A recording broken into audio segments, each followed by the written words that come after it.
3 নম্বর গুণ হচ্ছে ওয়াল আফিনা আনিন নাস, যারা মানুষকে ক্ষমা করে দেয়।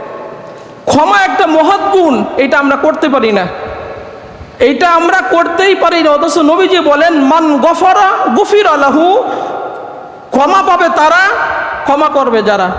যে ব্যক্তি মানুষকে ক্ষমা করবে আল্লাহ রাব্বুল আলামিন তাকেও ক্ষমা করে দিবে। প্রতিদিন অসংখ্য আল্লাহর অবাধ্য আচরণ আমরা করছি, অনেক আমরা এখানে আসছি ফজরের নামাজই পড়ে নেই, এটা আল্লাহর বিরুদ্ধে আচরণ। ফরজ ইবাদত আমরা অনেকে এটা করতে পারি নাই, তারপর আল্লাহ রাব্বুল আলামিন বলেন বান্দারে আমি রাগ হয়ে আমার অক্সিজেন বন্ধ করে দেয় নাই, তোকে খাবার খাওয়াচ্ছি, সূর্যের আলো দিচ্ছি, চাঁদের আলো দিচ্ছি, সব কিছু আমার ভোগ করার সুযোগ সুবিধা দিচ্ছে, আমি তো সব কিছু বদ্ধ করে দেয় নাই। অতএব তুমি যদি আমার পক্ষ থেকে ক্ষমা পেতে চাও তাহলে মানুষকে ক্ষমা করে দাও, আমি রব্বুল আলামিন তোমাকেও মাফ করে দিব। নবীজি বলেন যে ব্যক্তি মানুষকে মাফ করে দেয় আল্লাহ রব্বুল আলামিন ওই ব্যক্তির মর্যাদা শতগুণ বাড়িয়ে দেয়। একজন সাহাবী, নবীজি বলেন মসজিদে ঢুকছে, সাহাবীর দিকে তাকিয়ে নবীজি বলেন এই লোকটি জান্নাতি, এই লোকটি জান্নাতি। সাহাবারা বলেন একজন গ্রাম্য মানুষ, জীর্ণ শীর্ণ মানুষ, গরিব মানুষ, সিরা কাপড় গায়ে দিয়ে মসজিদে ঢুকছে, কি এত বড় বড় কাজ করছে যে সে জান্নাতি? পর পর 3টা দিন নবীজি সাহাবীকে মসজিদে দেখে বললেন এই লোকটা জান্নাতি।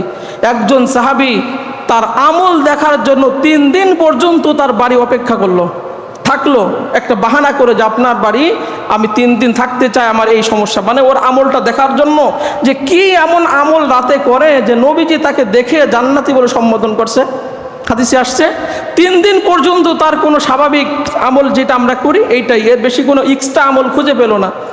এক পর্যায়ে চলে যাচ্ছে, বলতেছে ভাই যাওয়ার আগে একটা কথা আপনাকে বলে যাই, আমি কোনো এক বাহানা করে আপনার বাড়ি আমি থাকছি আপনার একটা আমল দেখার জন্য, নবীজি আপনাকে দেখে বলে আপনি জান্নাতি মানুষ, কি এমন আমল করেন সে আমলটা খোঁজার জন্য আপনার বাড়ি আমি অবস্থান করছি। সাহাবীর বলে আমি গরিব মানুষ, তেমন ভালো কোনো আমল করতে পারি না, তবে আমার একটা বৈশিষ্ট্য আছে, আমার একটা গুণ আছে, আমি গরিব মানুষ, গ্রামের জীর্ণ শীর্ণ মানুষ, একজন কাজকর্মের মানুষ, আমি একজন কাজের লোক, আমার ভালো কোনো আমল নাই, কিন্তু মানুষ আমাকে তুচ্ছ তাচ্ছিল্য করে, মানুষ আমাকে এই প্রতিপন্ন করে, গালিগালাজ করে, মানুষ আমাকে ভালো চোখে দেখে না, গরিব মানুষ কোনো দাম নাই, সমাজে মূল্য নাই। কিন্তু আমি রাতে যখন ঘুমাতে যাই তখন সমস্ত মানুষকে আমি মাফ করে দিই।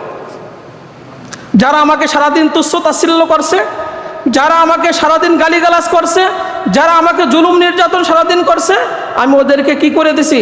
মাফ করে দিছি। এই জন্য নবীজি বলেন মান গফারা গুফিরা লাহু, আর আল্লাহ কোরআনে বলেন ওয়াল আফিনা আনিন নাস, মানুষকে তোমরা ক্ষমা করে দাও, আমার ক্ষমার দরজা খোলা, আমার জান্নাতের দরজাও তোমার জন্য খোলা। প্রতিশোধের মধ্যে কখনো কল্যাণ, প্রতিশোধ আপনি